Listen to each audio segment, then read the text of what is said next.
네, 안녕하세요. 네. 지금 정개특위, 사개특위 기한을 8월 말까지 연장하기로 하면서 자유한국당하고 더불어민주당이 두 개 특위위원장 가운데 하나씩 나눠 맡기로 합의된 거죠. 그죠? 예, 그렇게 문서 합의를 했어요. 그런데 지금 오늘 나머지 세 개 정당 대표께서는 이 둘 중에 정개특위 위원장을 민주당이 맡아라. 이걸 요구하신 거 맞습니까? 이제 핵심은 이제 그것도 있지만, 예. 8월 31일, 8월 말까지 분명하게 이것을 정치개혁특위에서 처리해라 하는 것이 거기에 더 방점이 있지요. 그러니까 네. 지금 뭐 들으시는 분들 다 아시지만 정개특위는 정치개혁특위를 말하는 거고요. 그렇죠. 사개특위는 사법개혁특별위원회죠. 예. 예. 그러니까요. 그 정개특위 위원장을 민주당이 맡아야 책임지고 8월 말까지 처리할 수 있는 거 아닙니까? 하나로 연계되어 있는 거 아니겠어요? 그렇죠. 사실 바람직한 것은 심상정 위원장을 바꿀 이유가 없는 거죠. 바꿀 필요가 없는 건데, 네. 자유한국당에 떼쓰기에 밀린 거죠. 그건 유감스럽고요. 네. 또 지금 국회 역사상 특별위원회 위원장을 회기가 연장됐는데 예. 바꾼 예가 없습니다. 그러니까 예. 예. 그건 나쁜 선례를 만든 거예요. 왜 굳이 예. 그렇게까지 하면서 예. 또 자리를 나눠 맡기로 이렇게 한 것에 대해서 참 이해할 수가 없습니다. 자유한국당은 왜 심상정 위원장 안 된다고 때를 썼을까요? 그건 뭐 어떻게든지 선거제 개혁, 뭐 필사조지, 뭐 이런 지금 내부 전략을 세우고 있는 거지요. 이걸 좌초시키겠다는 건데 예. 말하자면 자유한국당은 뭐 지금부터 일관되죠. 그렇게 저항을 하고 있는 거니까요. 네. 네. 그런데 중요한 거는 이제 여당입니다. 더불어민주당이 지금 속내로는 사실 선거제 개혁 안 돼도 뭐 오히려 우리한테는 이익이다. 이런 속내를 갖고 있는 것 아니냐. 이렇게 이제 우리가 의심을 하는 거죠. 근데 분명히 알아둘 것은 이런 식으로 발을 빼면 공수처고 검경 그 수사권 벌리고 자신들이 원하는 이 사법개혁 이것도 물 건너간다는 것을 지금 경고를 한 겁니다. 네. 네. 그것도 물 건너간다는 걸 경고했다는 얘기는 바른미래당, 민주평화당, 정의당이 선거제 개혁이 담보 안 되면 이 사법개혁에 찬성 안 하겠다 이 말인가요? 맞습니다. 이미 이 선거제 개혁 선처리에 합의했어요. 여야 사당이. 예. 때문에 선거제 개혁이 처리 안 되고 다른 건 협조할 수 없죠. 그리고 본인들이 아무리 용 써봐야 120 몇 석 갖고 국회 통과됩니까? 안 네. 되죠. 네. 그러니까 그것을 똑바로 알아라. 즉 패스트트랙에 올라갔지만 어쨌든 과반수 이상의 의석을 확보해야 하는데 그러려면 사당 공조가 핵심이다 이 말인 거죠. 그렇죠. 지난번에 이제 그 예산안 저희가 예산안 중요하지요. 하지만 한국 정치를 근본 바꾸기 위해서는 선거제 개혁 동참하자 했더니 그때 자유한국당하고 손잡은 거 아닙니까? 이미 전례가 있어요. 자유한국당하고 손잡고 예산안 밀어붙였어요. 강행 예. 처리했죠. 예. 선거제 개혁 팽개쳤단 말이죠. 근데 그래 놓고 이제 지금 여론이 안 좋고 사실 정권 3년째 접어들었는데 한 일은 아무것도 없고 하다 보니까 이제 공수처하고 검경 그거를 하기 위해서 지금 뭐라고 그럽니까? 그 마지못해서 지금 선거제 개혁을 받아들인 거거든요. 근데 예. 예. 이번 협상 과정에서 보면 그런 의도가 다시 이제 표면화된 걸로 본 거죠. 즉 선거제 개혁은 안 되더라도 사법 개혁만 하면 된다는 식의 속내를 민주당이 가지고 있을 수 있다 이거로군요.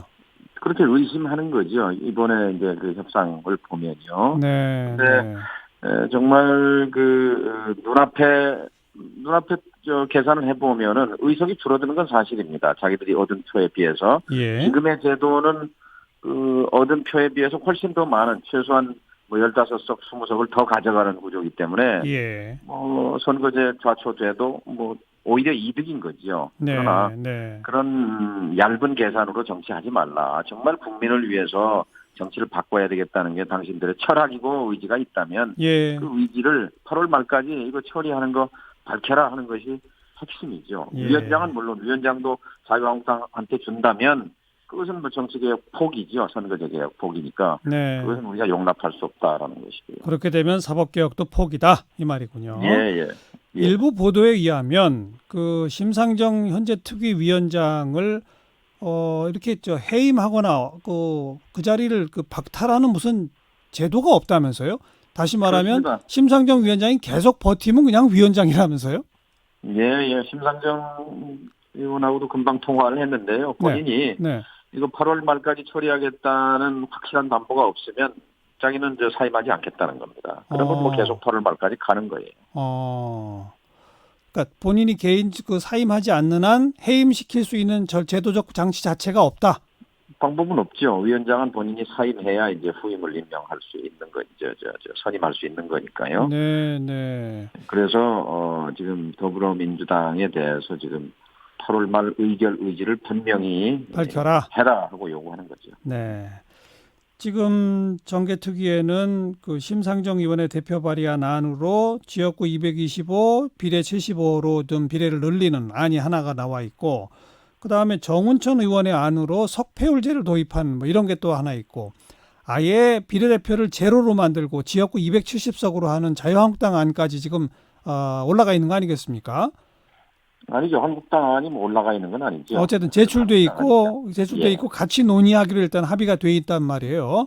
예. 근데 워낙 간극이 큰데 이게 논의해서 무슨 합의안을 만들 수 있을까요? 8월 말까지? 뭐 가능성의 예술이 정치 아니겠습니까? 아하. 그래서 뭐 여러 가지 대안이 있을 수 있다고 봅니다. 문제는 이 난장판 양당제, 싸움판 양당제를 바꿀 의지가 확실히 예. 더불어민주당에 있느냐 하는 겁니다. 자유한국당은 이걸 저지하겠다는 것이 입장이 분명하니까요. 예. 그러나 예. 이미 패스트트랙을 신속 처리 절차에 들어갔기 때문에 네. 자기들이 막아도 시간이 가면 표결에 들어가거든요. 그렇죠. 그렇기 때문에 이것이 협상을 강제하게 되어 있습니다. 예. 그러니까 더불어민주당이 꼼수 부리지 말고 선거제에 대해서 확약을 해라 이 말씀. 정확한 말씀입니다. 예. 자, 그리고 뭐 통일부 장관도 지내고 하셨으니까 그 역사적인 그 판문점에서의 남북미 정상회동 오늘도 뭐 문재인 대통령은 이 적대종식 평화 시대의 시작을 선언했다. 뭐 사실상 종전 선언 이런 표현이 나오는데 어떻게 보세요? 예, 엊그제 KBS 시민 토론에서 제가 쪽집게인지 아닌지 예. 이제 나중에 그 얘기했습니다만 쪽집게가 되셨어요. 쪽집게가 됐어요. 실무회담 될 거다. 넘어갈 거다. 그리고 MDL 군사분계선 넘어갔다 올 거다. 예. 그리고 행위로서 사실상 종전선언 뭐 그런 말씀도 드렸는데 문재인 대통령이 같은 맥락에서 이건 중요한 얘기예요. 미국 대통령이 특별한 경호 조치 없이 북한 정상의 안내로 군사 분계선을 넘어갔단 말이에요. 그렇죠. 넘어갔다가 북한 땅을 밟았어요. 네. 이것은 이게 적대적인 관계 같으면 불가능한 일이죠. 미국 대통령이 적국의 땅을. 그러니까 이것은 행위로서 사실상 어떤 적대시해오던 관계를 끝낸 그런 뭐 정치적 행위라고 볼 수 있죠. 그럼 굉장히 의미 있는 겁니다. 이것이 바로 핵을 내려놓을 수 없는 이유가 적대 관계거든요. 그렇죠. 적대 관계가 지워지면 없어지면 핵을 가져야 할 이유가 없어지는 거니까요. 굉장히 중요한 대목입니다. 정치적 상징성으로서는 정말 중요한 의미를 갖는데 문제는 앞으로 이어질 북미 간 실무 협상이 제대로 되겠느냐입니다. 어떻게 전망하세요? 저는 된다고 봅니다. 왜냐면요. 인간이 하는 일은 의지를 갖고 하는 것과 그냥 관찰하는 그 차이가 엄청납니다. 이걸 반드시 만들어야 되겠다는 의지를 가지면 되게 돼 있습니다. 개성공단 된다고 본 사람은 없었지만 만들어냈잖아요. 그리고 저는 이번에 이런 그 좋은 환경과 구도가 만들어지기 역사에 아마 다시 못 올 그런 기회라고 봅니다. 그래서 한중, 한일, 한러 전부 그 정상 복원시키고 총 가동해야 합니다. 그래서 다시 우리 중재력을 회복하고 그리고 무엇보다도 핵심이 남북 소통. 그럼 우리가 지렛대 힘이 생기는 거죠. 그래서 이번 기회 놓치면 안 됩니다. 연말 안에 가시적 성과를 내도록 해야 합니다. 김정은 위원장의 서울 답방도 연내에 가능해질까요? 우선 북미가 먼저지요. 이게 지금은 이제 국면이 바뀌었어요.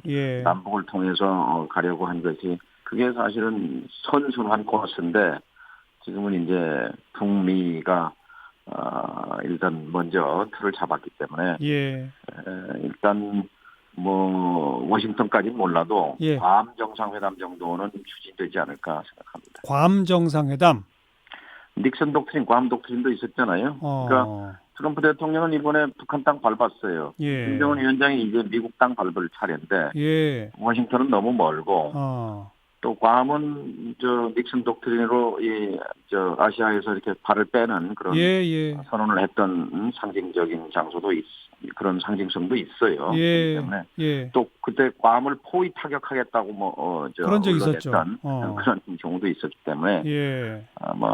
제 그냥 상상입니다만 검토 가능한 안이라고 생각합니다. 정 대표께서 계속 쪽집게로 되실지 한번 지켜보겠습니다. 예, 나중에 괌이 되면 그건 제가 쪽집게가 되겠습니다. 고맙습니다.